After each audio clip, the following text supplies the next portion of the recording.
Almost nobody wants to buy Russian oil. For the past 6 months, only Asian countries have been importers of energy resources from Russia, with rare exceptions, especially India and China. And the Kremlin gave them huge discounts, up to $30 per barrel. However, in the last months, discounts have been drastically reduced. And yesterday's partners of Moscow switched to oil from Iran because it is simply cheaper. All this doesn't help either the Russian budget or the oil industry. Moreover, companies are forced to drastically reduce production.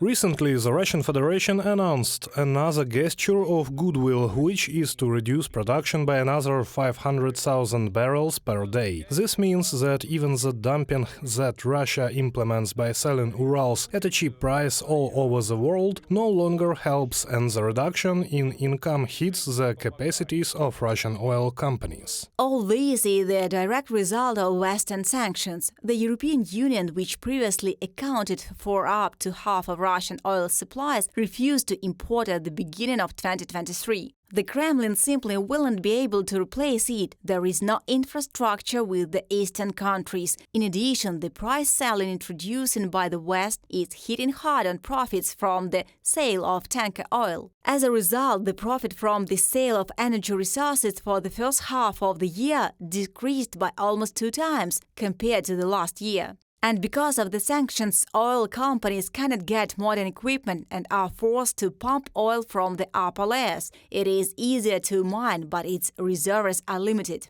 У нефтяников нет уверенности в будущем. The oilmen have no confidence in the future, in the stability of the oil climate, in the stability of the tax climate, and, in general, any confidence in the political future of Russia. And that is why the strategy of the oil industry now is to get, as quick as possible, as much as possible, income from the release of the last, one might say, barrels, cost-effective and commercially viable barrels of oil, and then, at least, the grass does not grow. The fall in Russian oil exports is just one of the symptoms of global problems in the Russian economy. Things are getting worse every month. For example, the term balance of payments is not familiar to most people, but for specialists, this is one of the key indicators of the stability of the country's economy and its role in the world trade. This is the difference between all foreign exchange flows into and out of a country. So in June, Russia's trade balance for the first time since the beginning of the invasion became negative.